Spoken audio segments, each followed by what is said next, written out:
آپ کو یہ جان کر حیرت ہوگی کہ آج پوری دنیا میں لاکھوں کروڑوں لوگوں کی روزی کا ذریعہ بننے والی ایک فاسٹ فوڈ کمپنی کی ابتدا ایک ٹھیلے سے ہوئی تھی۔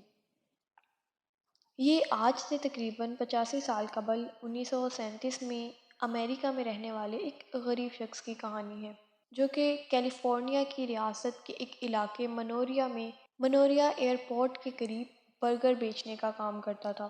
یہ وہ دور تھا جب فاسٹ فوڈ کو کوئی زیادہ نہیں جانتا تھا۔ وہ غریب آدمی ہر صبح ٹھیلا لے کر گھر سے نکلتا، سارا دن ایئرپورٹ کے باہر برگر اور اورنج جوس بیچتا اور شام کو اپنا ٹھیلا گھسیٹتے ہوئے اپنے گھر کی طرف واپس لوٹ جاتا۔ وہ 3 سال تک اسی طرح دن رات محنت کرتا رہا۔ پھر 3 سال کے بعد 1940 میں اس کے 2 بیٹے ریچرڈ اور موریس نے اپنے والد کا ہاتھ بٹانے کا فیصلہ کیا۔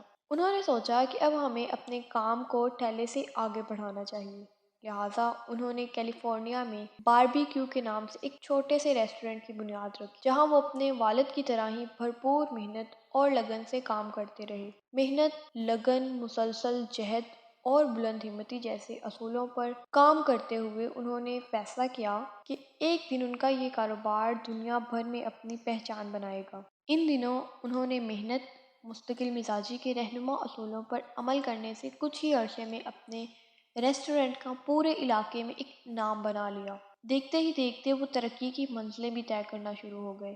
دونوں بھائیوں نے اپنے کاروبار کو وسعت دینے کے لیے مزید محنت کرنے کا فیصلہ کیا۔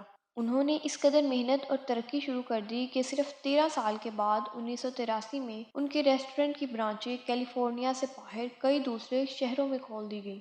وہ اپنے کام میں محنت سے لگے رہے اور ترقی کی مزید سیڑھیاں چڑھتے رہے۔ صرف 6 سال کے بعد 1968 میں امریکہ میں ان کے ریسٹورنٹس کی تعداد 102 ہو گئی۔ 1 سال کے بعد ان کی کمپنی کا نام اور کام اس قدر پھیل چکا تھا کہ انہیں اپنے ریسٹورنٹ کو تربیت یافتہ ملازمین فراہم کرنے کے لیے ایک یونیورسٹی کو قائم کرنا پڑا۔ 1961 میں کمپنی نے اپنی تمام فرنچائز کو ملازمین فراہم کرنے کے لیے ایک یونیورسٹی قائم کی، جس میں صرف 30 سالوں میں 40,000 افراد نے بیچلرز آف ہیم برگر کی ڈگری حاصل کی۔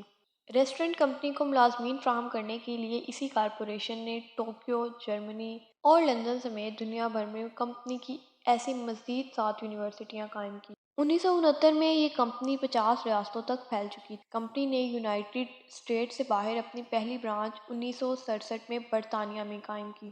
یاد رہے کہ یہ کاروبار ایک محدود سے ٹھیلے سے شروع ہونے والا کاروبار تھا، اور اس کی ترقی کی منزلیں یہاں بھی نہیں رکی۔ جب 1990 تک یہ فاسٹ فوڈ کمپنی 58 ممالک میں اپنے 3600 ریسٹورنٹ کھول کر ان ممالک کی مارکیٹ پر چھا چکی تھی۔ 1939 میں کیلیفورنیا ریاست کے علاقے منوریا میں ایک غریب شخص کے ٹھیلے سے شروع ہونے والا یہ کام آج دنیا کے 121 ممالک میں پھیل چکا ہے، اور اس غریب شخص کا نام پیٹرک میک ڈونلڈ تھا۔ اور یہ کہانی ہے ہمارے پاس میک ڈونلڈ۔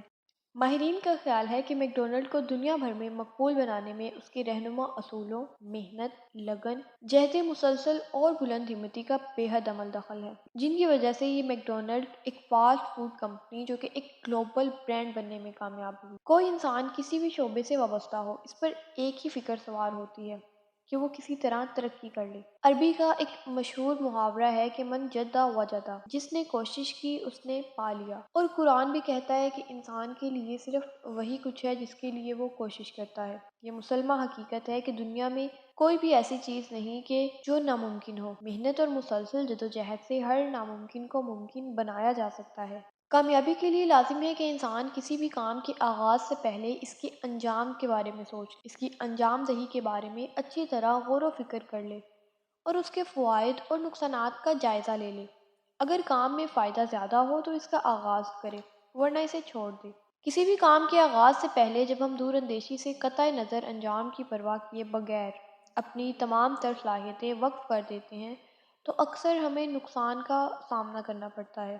اسی لیے کہا جاتا ہے کہ انسان جب بنا سوچے سمجھے انجام کی پرواہ کیے بغیر کسی کام میں داخل ہوتا ہے تو در حقیقت وہ خود کو مصیبت میں گرفتار کر لیتا ہے۔ ضروری نہیں کہ انسان کا ہر فیصلہ ہی درست ہو۔ کامیابی کی تڑپ رکھنے والے انسان اپنے غلط فیصلوں سے سیکھتے ہیں اور ان سے سیکھتے ہوئے درست فیصلہ کرنے کے قابل بنتے ہیں۔